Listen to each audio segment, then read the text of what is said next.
Hi all, welcome back to my channel Vaiga. ഇനി നമുക്ക് പനീർ കറി എങ്ങനെയാണ് ചെയ്യുന്നതെന്ന് നോക്കാം. അതിനാവശ്യമായ സാധനങ്ങൾ: പനീർ, മുളക് തിരിച്ചത്, മുഴുമല്ലി 1 സ്പൂണ്, കസ്തൂരി മേത്തി 1 ടീസ്പൂണ്, ജീരകം 1 ടീസ്പൂണ്, 2 ഏലക്ക, 4-5 ഗ്രാമ്പ്, 2 പീസ് കറുകാപ്പട്ട, 5-6 കുരുമുളക്, 1 ടീസ്പൂൺ മഞ്ഞൾപ്പൊടി, 1 ടീസ്പൂൺ ഗരം മസാല, 5-6 നട്ട്സ്, കുറച്ച് മല്ലിയില, 2 സവാള ചെറുതായി അരിഞ്ഞത്, ജിഞ്ചർ ഗാർലിക് പേസ്റ്റ്, തക്കാളി 3 തക്കാളി ചോപ്പ് ചെയ്ത്, ഇത്രയും ഞാനിവിടെ എടുത്തിട്ടുണ്ട്.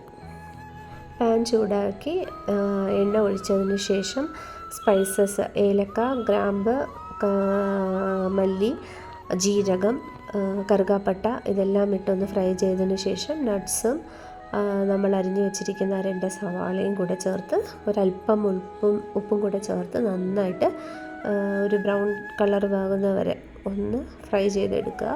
അതിനുശേഷം സവാള ഒന്ന് ഫ്രൈ ആയതിനു ശേഷം ജിഞ്ചർ ഗാർലിക് പേസ്റ്റ് ആഡ് ചെയ്ത് കൊടുക്കുക. എല്ലാം ഒന്ന് ഫ്രൈ ആയി വരുമ്പോഴത്തേക്കും നമ്മൾ ചോപ്പ് ചെയ്ത് വെച്ചിരിക്കുന്ന ടൊമാറ്റോസ് ആഡ് ചെയ്ത് ടൊമാറ്റോസ് നല്ല സോഫ്റ്റായിട്ട് ആകുന്നത് വരെ ആഡ് ചെയ്യുക. ഈ സമയത്ത് മഞ്ഞൾപ്പൊടിയും കൂടെ ആഡ് ചെയ്ത് ഒരു 5 മിനിറ്റ് അടച്ചു വെച്ച് കുക്ക് ചെയ്യുക. ഇപ്പോൾ നമ്മുടെ മസാലയ്ക്കുള്ള ഐറ്റംസ് റെഡി ആയിട്ടുണ്ട്.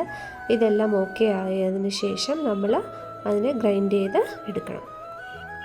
തണുത്തതിന് ശേഷം നമ്മൾ ഗ്രൈൻഡ് ചെയ്യുന്ന ആ സമയത്തിൽ നമുക്ക് പനീർ ഒരു പാൻ വെച്ച് അതിൽ ഒരല്പം എണ്ണ ഒഴിച്ച് പനീർ നമുക്ക് ഫ്രൈ ചെയ്തെടുക്കാം. പനീർ നല്ല കട്ടിയുള്ള പനീറാണ് എങ്കിൽ നല്ല വെള്ളം ബോയിൽ ചെയ്തതിന് ശേഷം പാക്കറ്റിൽ നിന്ന് പനീർ ആ ചൂടുവെള്ളത്തിൽ കുറച്ച് നേരം ഇട്ട് വെച്ചാൽ സോഫ്റ്റാകും.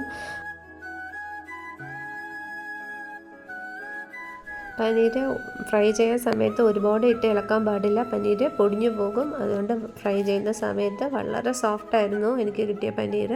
അതുകൊണ്ട് വളരെ ശ്രദ്ധിച്ച് വേണം തിരിച്ചും മറിച്ചും ഇട്ട് ഒന്ന് ഫ്രൈ ആയി കിട്ടാനായിട്ട്.